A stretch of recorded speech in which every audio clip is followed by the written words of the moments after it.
Assalamualaikum warahmatullahi wabarakatuh. Pada kesempatan ini kita akan membahas tentang Kesultanan Gua Talo. Di wilayah Sulawesi Selatan itu banyak sekali terdapat kerajaan-kerajaan seperti Kerajaan Gua, Kerajaan Talo, Bone, Sopeng, Wajo, dan Luwu. Nah, pada tahun 1528, Kerajaan Goa dan Talo itu kemudian membentuk persekutuan. Akhirnya lahirlah kerajaan baru atau Kerajaan Goa Talo. Nah, karena letaknya ada di Makassar, sering disebut kerajaan ini sebagai Kerajaan Makassar. Nah, pemimpin Goa waktu itu Daeng Mandrabia menjadi raja, sementara pemimpin Talo yaitu Kareng Mantuaya itu menjadi perdana menterinya. Ketika terjadi Islamisasi di wilayah Sulawesi Selatan, itu Daeng Mandrabia dan Kareng Mantuaya kemudian masuk Islam. Mereka pun berubah nama. Daeng Mandrabia menjadi Sultan Alauddin dan Kareng Mantuaya menjadi Sultan Abdullah. Kejayaan Gua Talo itu terjadi pada masa Sultan Muhammad Said dan Sultan Hasanuddin. Ada tanda-tandanya yaitu yang pertama pas masa Sultan Muhammad Said itu wilayah kekuasaannya meluas sampai ke Flores dan Pulau Solor di Nusa Tenggara. Nah, sedangkan pas masa Sultan Hasanuddin itu wilayahnya juga meluas dengan ditaklukkannya beberapa kerajaan-kerajaan kecil seperti Bone, Wajo, Luwu, Sopeng. Nah, itu kerajaan yang ada di Sulawesi Selatan.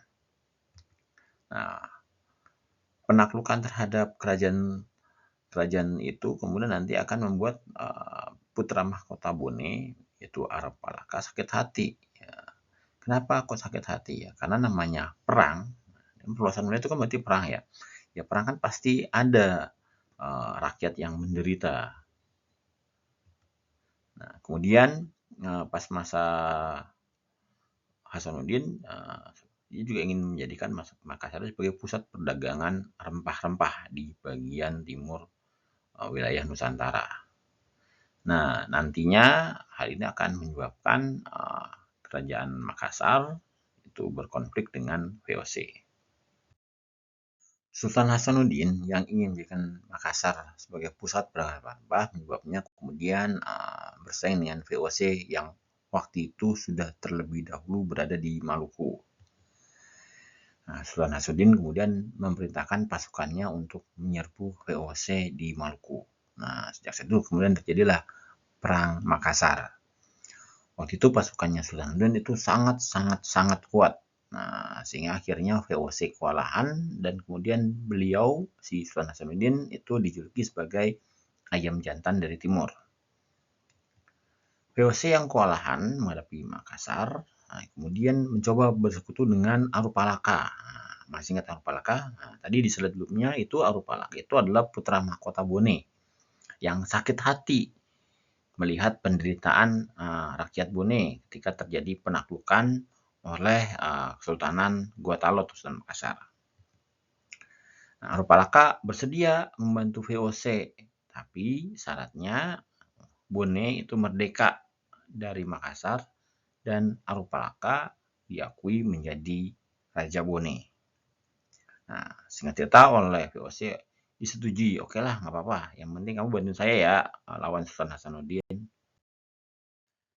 Dalam perkembangannya, VOC dan Arupalaka berhasil memenangkan perang melawan Sultan Hasanuddin.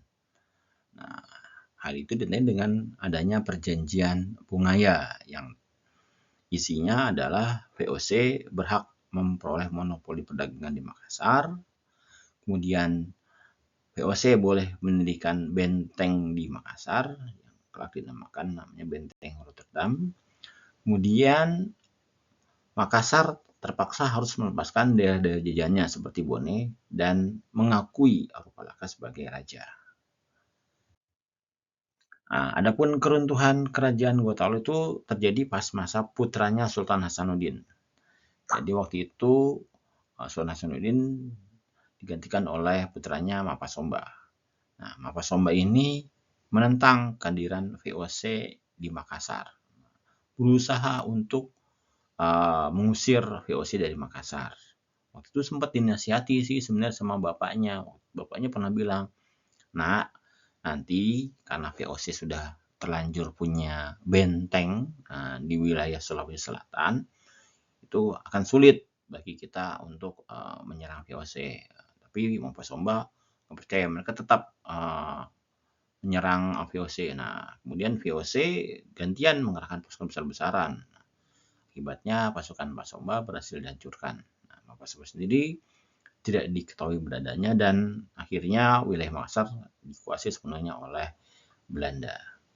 Sekian dari saya. Assalamualaikum.